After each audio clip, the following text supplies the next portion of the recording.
Hello everybody, कैसे हैं आप लोग। तो आज शुरुआत करते हैं एक बहुत ही अच्छे टॉपिक के साथ, जो कि आप लोगों के दिमाग में कई दिनों से चल रहा होगा। यहाँ तक कि जिन बच्चों ने अपना सिलेबस टाइम पे कंप्लीट कर लिया होगा, या जो इस स्ट्रगल में होंगे कि यार कैसे करना है, कितना करना है। किसी का मोटो होगा कि यार मुझे पास होना है, किसी का मोटो होगा कि मुझे टॉप करना है, किसी का होगा एवरेज नंबर आ जाए अपना काम चल जाएगा। देखिए, तीनों कैटेगरी के जितने भी बच्चे हैं, उनके दिमाग में हमेशा एक डाउट हमेशा क्या रहेगा कि सर हमें पता तो है कि फिजिक्स को पढ़ना है, लेकिन पढ़ना कितना है, पढ़ना कैसे कैसे और कब कब पढ़ना है। इस चीज का जो तालमेल है हम वो नहीं बैठा पा रहे। अगर यही तालमेल आप लोगों को बैठाना है या चीजों को समझना है, तो सबसे पहले आप इस पूरी वीडियो को एंड तक देखिएगा, क्योंकि जब तक आप इसे एंड तक देखेंगे तो चीजों की समझ, स्ट्रेटेजी या प्लान आउट शायद मैं आप लोगों को ज्यादा हेल्प कर सकूं। क्योंकि देखिए, अलग अलग किस्म के डॉक्टर अलग अलग बंदों को अलग अलग दवाई देते हैं।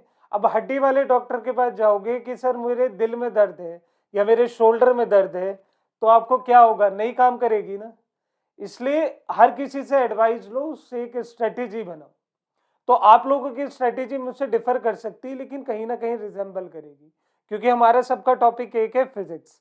तो जितने भी बच्चे 11th क्लास में हैं और वो चाहते हैं कि उनका पेपर बहुत अच्छा हो, तो उसके लिए मैं आप लोगों को प्लान बता देता हूँ। हाँ, मुझे पता है मैं कुछ ज़्यादा बोल गया, कोई नहीं, अब स्टार्ट करते हैं। ओके, ये देखिए यूट्यूब चैनल है जिस पे आप अभी देख रहे हैं। आप इस पे वीडियोज या सेशंस को देख सकते हैं जाके इजीली। देखो, स्टार्ट करते हैं। आप लोगों को सबको पता है कि फिजिक्स के अंदर हमारी टोटल मिला के 10 यूनिट होती है। यूनिट क्या होती है? Compilation of chapter. और उन्हीं चैप्टर्स को मिला मिला के यूनिट बनती है, या ये कह लो कि यूनिट का डिस्ट्रीब्यूशन ही चैप्टर्स में होता है। तो टोटल जितनी आपके यहाँ पे यूनिट है, यूनिट्स आपकी पता है कितनी है? आपकी यूनिट्स है 10, और जो आपके चैप्टर्स है आपके 14। क्लियर है?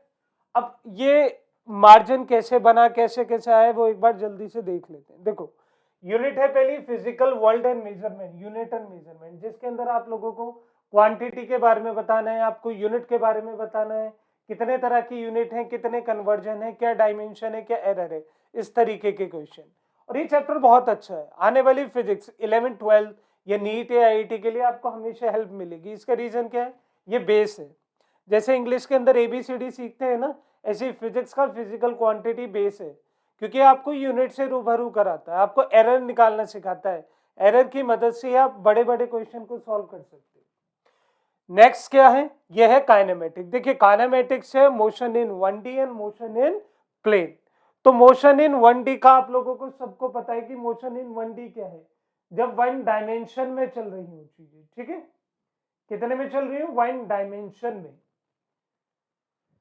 सिंपल कहानी है। 1D like sir, person moving on the ground, automobile, insect, ये सब चीजें। प्लेन के अंदर मतलब जैसे प्रोजेक्टाइल आ गया, सर्कुलर मोशन आ गया। अब जो ये इतना पार्ट दे रखा है फिजिकल क्वांटिटी और काइनेमेटिक्स, आपको क्या लगता है ये अप्रोक्स 20 से लेकर 24 मार्क्स का होता है? क्लियर है? ये 20 से लेके 24 मार्क्स का होता है। सर इसके अंदर क्या क्या इंक्लूडेड है, मैं वो तुम्हें बता देता हूँ। वो जो तुम्हारी स्पीड है, देख लो ध्यान से तुम आराम से, कि तुम्हें पूरी स्क्रीन नहीं दिख रही होगी। इसके अंदर अगर हम बात करें तो आप लोगों को पता है कि मोशन, एक्सेलेरेशन, ये सब चीजें होती है। सर इसके साथ ये भी इंक्लूडेड है, मतलब लॉज ऑफ मोशन।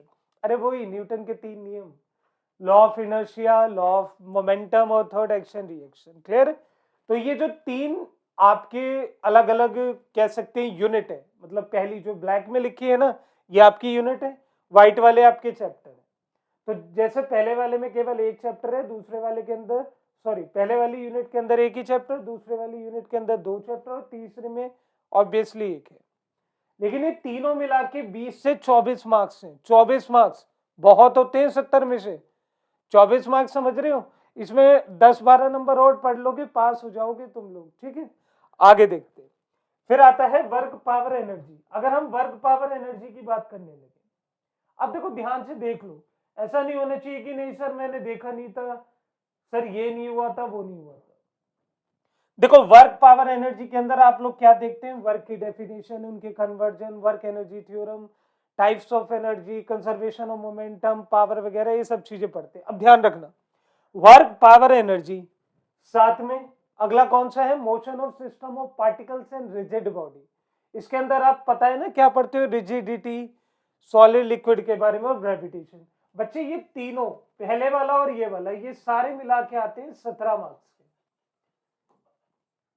कितने मार्क्स के आते हैं, 17 मार्क्स के। अब ध्यान से देखना, ये जो पहली 3 यूनिट है 24 की हैं, बाकी की 3 यूनिट आपकी कितने की हैं, 17 मार्क्स की। नेक्स्ट कौन सा आता है, आप लोग खुद देखिए। नेक्स्ट आता है आपका प्रॉपर्टीज ऑफ बल्क मैटर। तो आप ध्यान से देखें तो प्रॉपर्टीज ऑफ बल्क मैटर के अंदर हम लोग क्या देख रहे हैं, देखिए प्रॉपर्टीज ऑफ बल्क मैटर में हम लोग पढ़ते हैं mechanical properties of solid, mechanical properties of fluid और थर्मल प्रॉपर्टीज ऑफ मैटर। आप लोगों को पता है यंग मॉड्यूलस, स्ट्रेन, स्ट्रेन, और फ्लूइड के अंदर फ्लूइड मैकेनिक, ड्रम ब्रेक वगैरह, ये सब चीजें, बर्नौलीज थ्योरम, ये सब कुछ यहाँ पढ़ने को मिलता है। थर्मल प्रॉपर्टीज मतलब टेम्परेचर, हीट वगैरह। इसके आगे हम बात करें तो आता है थर्मोडायनेमिक्स। ध्यान से देखते रहना, थर्मोडायनेमिक्स और behaviour of perfect gases and kinetic gases. तो ध्यान से अगर आप देखें तो दोबारा से देखो कंसेप्ट कैसे बैठ रहा है। कंसेप्ट को ठीक तरीके से मैं तुम्हें बता देता हूं। पहले के 3 24 मार्क्स के, दूसरे के 17 मार्क्स के। इसके अलावा अगर हम बात करें properties of bulk matter, thermodynamics और बिहेवियर ऑफ परफेक्ट गैसेस, इसके अंदर आप लोगों को पता होगा वंडरवॉल इक्वेशन, फ्रीडम होती थी ना कि monoatomic gases, diatomic gases. Clear है इतनी बात? ये सब कुछ मिला के आपकी ये तीनों यूनिट बैठती है 20 मार्क्स की। तो 24 और 20 कितना हुआ, 44। 44 और 17, 44 में 16 जोड़े कितने हो गए, 60, मतलब 61। अभी कुछ पार्ट रहता है तुम्हारा। तो सर अप्रोक्स ये कितने नंबर की होगी, ये होगी बच्चे तुम्हारी 10 नंबर के। तो देखो तुम्हें पता लग गया सर इतने सारे चैप्टर थे इतने कम टाइम में। हाँ, आधे बच्चों को भी पता ही नहीं लग पाता कि कितनी यूनिट है, कितने चैप्टर्स हैं। तो आपको चैप्टर्स पता लग गए, आपको यूनिट्स पता लग गई, और आप सबकी मार्किंग स्कीम जान गए कि सर पहले की 3 कितने के हैं, 24 के। चलो मान लिए 24 के, फिर बाकी के work, power, energy, motion of system and rigid body and gravitation 17 के।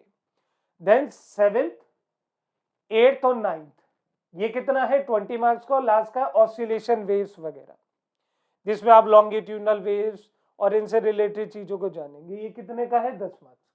ये थी बात कि तुम्हारे चैप्टर क्या है और तुम्हारी यूनिट क्या क्या है। इतना सब आप लोगों ने सिलेबस को देख लिया होगा।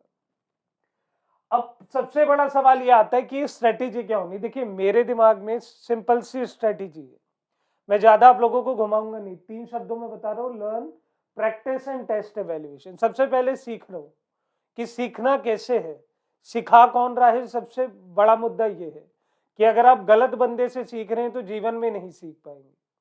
अरे जिसके अंदर A to Z इंग्लिश के लेटर मैं आपको सिखा रहा हूँ और मैं कह रहा हूँ Z+ भी होता है, तो गलत ही तो सीख रहे हो। तो सबसे पहली बात अपना सोर्स अच्छा रखो, सीखने का तरीका अच्छा रखो, तो लर्न जितना अच्छा करोगे उतना ज्यादा अर्न करोगे अपनी लाइफ में। देन आएगी आपकी प्रैक्टिस, जो लर्न करा है उसकी प्रैक्टिस करो। प्रैक्टिस का तरीका क्या हो सकता है, या तो सैंपल पेपर लगा लो, लिख सकता हूं, या तो सैंपल पेपर लगा लो, या किसी भी अच्छे सोर्स से। मैं नहीं कहता कि आप इसी चैनल पे आके देखो, प्रीवियस ईयर मिल रहे होंगे, या फिर आपको कोई मॉक टेस्ट करा रहा होगा। इन सब चीजों को मिक्स करके देख लेना ये। और अपना एक टेस्ट एवेल्युएशन हर संडे को किया करो, और जितना ज्यादा प्रैक्टिकल अप्रोच से पढ़ोगे उतना ज्यादा आपके लिए अच्छा रहेगा। मेरी बात समझ आ गई आप लोगों को? तो 3 तरीके का एस्पेक्ट है जो हमेशा आपको फिजिक्स के अंदर, मैं गारंटी दे रहा हूं, अगर आपने इतना काम कर लिया ना, 70 आउट ऑफ 70 मतलब 70 out of 70 marks for sure. कोई नहीं रोक सकता, किसी भी तरीके से नहीं रोक सकता। आ गई मेरी बात इतनी समझ आप सभी को?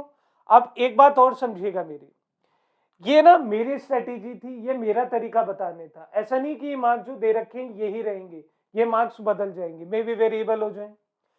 और सबसे बड़ी बात क्या है कि 70 के अंदर भी आप लोगों को पता है 30% से 40% का न्यूमेरिकल आता है। क्या आता है? न्यूमेरिकल।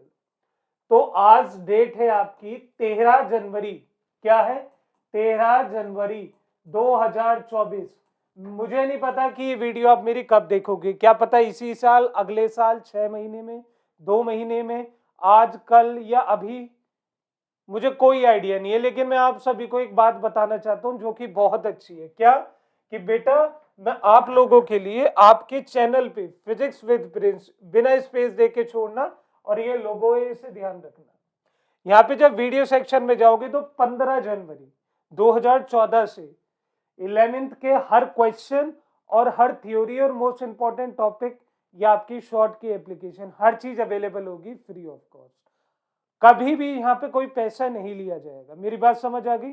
तो जिन बच्चों को स्ट्रेटेजी समझ आई हो, और या कमेंट बॉक्स में आपकी जो भी प्रॉब्लम हो किसी भी तरह की, आप मुझसे फ्रीली पूछ सकते हैं। Thank you so much. Stay focus and study hard.